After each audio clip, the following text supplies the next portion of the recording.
Hello viewers, welcome to my another video. This is Shantanu Pal আর আপনারা দেখছেন ফ্যামিলি কম।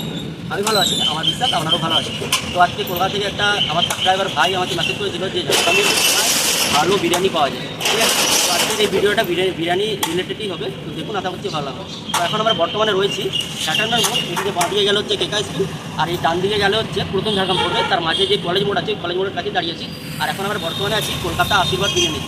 তো বলে রাখি, দোকানটা ছোটো হলেও কিন্তু ঝাড়গ্রামের বুকে যে সমস্ত বড়ো বড়ো বিরিয়ানি দোকানগুলো রয়েছে, ঠিক আছে, তাদেরকে অনায়াসেই বাজি মাত করেছে এবং বেশ অল্প দিনের মধ্যেই এটা কিন্তু ঝাড়গ্রামবাসীর মন জয় করতে পেরেছে। তো চলুন দেখা যাক বিরিয়ানি কী কী পাওয়া যাচ্ছে। তো এখানে প্রচণ্ড আওয়াজ হচ্ছিল, তাই আমি সাউন্ডটা কেটে দিয়েছি যাতে তোমরা ভালোভাবে শুনতে পাও, কারণ ভিডিওতে প্রচুর সাউন্ড আসছিল আর সেরকম মাইক্রোফোন বা মাইক আমার কাছে বর্তমানে নেই, তো সেই জন্য একটু ভিডিও বানাতে অসুবিধাই হয়। তো এটা হচ্ছে কলকাতা আশীর্বাদ বিরিয়ানির হাঁড়ি, যেটা প্রত্যেক দিন 6 থেকে 7টা হাঁড়ি সেল হয়, তারও বেশি হতে পারে, আমার ঠিক জানা নেই। আর আমরা এখানে দুপুরবেলা এসেছিলাম, কারণ দুপুরবেলা ভিড়টা একটু কম হয়। সন্ধ্যা বা বিকেলবেলা এলে এত ভিড় থাকে তোমাদেরকে ভালোভাবে দেখাতে পারতাম না, তার জন্য দুপুর টাইমে বিকাল 3:30 থেকে 4টার মধ্যে আমরা গিয়েছিলাম যাতে তোমাদেরকে ভালোভাবে দেখাতে পারি।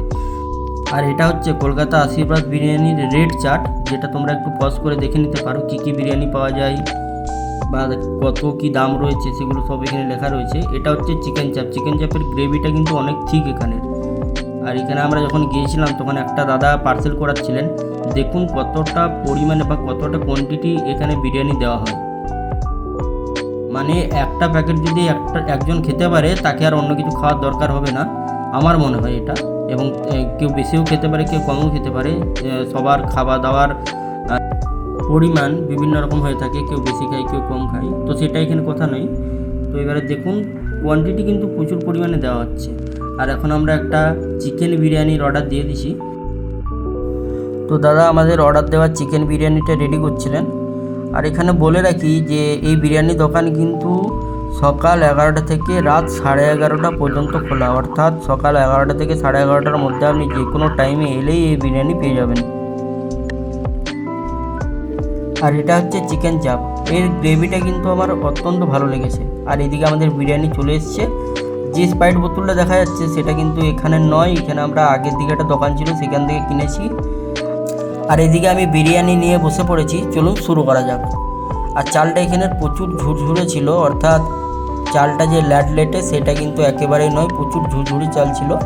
আর এখানে আলুটা ছিল অত্যন্ত গরম, ভাই হাত দিতে গেলে যেমন হাত পুড়ে যাবে, ঠিক আছে। কিন্তু আলুটা এত নরম পরিমাণে ছিল, আর সম্ভবত এটা পেঁয়াজের রস দিয়ে তৈরি হয়েছে, মানে সিদ্ধ করা হয়েছে, কারণ এর ভিতর অবধি আমি দেখলাম মশলা ঢুকে গেছে।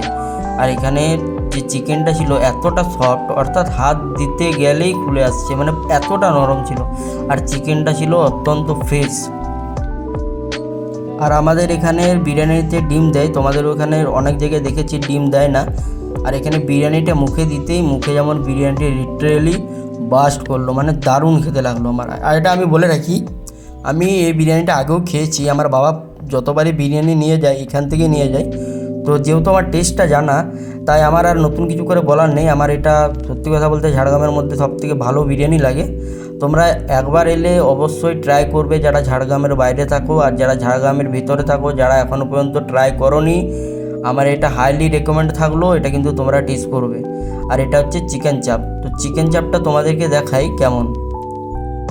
তো চিকেন চাপটা আমি হাত দিতেই বুঝে গেছিলাম যে এটা একদম ফ্রেশ হবে। আর এটা একটা জাম্বো সাইজের একটা আমাদেরকে ব্রেস্টেড পিস দিয়েছে। আর চিকেনটা ছিল প্রচুর ফ্রেশ। ব্রেস্টেড পিস মানে যে চেমড় বা চামড়া টাইপের হবে, যে দাঁতে লাগবে সেরকম নয়, একদম ভেতরটা ফ্রেশ নরম তুলতুলে, ঠিক আছে। আর আমার এটা গ্রেভির সঙ্গে আমি বিরিয়ানিটা একটু মাখিয়ে নিলাম, এরপরে একটা খেলাম, দেখলাম ও হো ভাই সেই লেভেলের অসাধারণ লাগে আমার। সত্যি কথা বলতে এই চিকেন চাপের গ্রেভিটার সঙ্গে বিরিয়ানি একটু মাখিয়ে খেতে আমার অত্যন্ত প্রিয় লাগে। আর এখানে তোমাদেরকে চিকেন চাপটার চিকেনটা দেখায়, একদম ফ্রেশ রয়েছে। তো এদিকে আমাদের খাওয়া কমপ্লিট হয়ে গেছে, মাত্র হাড়গুলো পড়ে রয়েছে, সেই হাড়গুলো একজন ছাড়াইনি, আপনাদেরকে পরে কোনো একদিন ভিডিওতে দেখাবো সেই জনটাকে। আর এটা হচ্ছে রাতের ভিউটা। আমি বলেছিলাম যে বিকালবেলা বা রাত্রেবেলা কেমন ভিড় হয় তোমাদেরকে দেখাবো। এটা হচ্ছে রাতের ভিডিও, কারণ এত ভিড়ে ভিডিও করা একদমই সম্ভব নয়, তার জন্যই আমি দুপুরে গিয়েছিলাম যাতে ভিডিওটা তোমাদের সামনে ভালোভাবে তুলে ধরতে পারি। এইটি রয়েছে রাতের একটা ফুটেজ, আর একটা বিকালের ফুটেজ রয়েছে। দেখো এটা হচ্ছে বিকালের ফুটেজ। তো রাতে যেমন ভিড় হয় বিকালেও ঠিক একইভাবেই ভিড় হয়। তার জন্যে আমরা বিকালে বা রাতে না গিয়ে দুপুরবেলা গিয়েছিলাম, যাতে আমাদের ভিডিও করতে কোনো অসুবিধা না হয় বা যে কাস্টমাররা থাকবে তারা যেমন কোনো ডিস্টার্ব না হয়, এবং যে দোকানদার থাকবে তারাও যেমন কাস্টমার ছেড়ে আমাদের সঙ্গে কথা বলা অসুবিধা না হয়। তো ভিডিওটা ভালো লাগলে অবশ্যই একটা সাবস্ক্রাইব করে দেবে।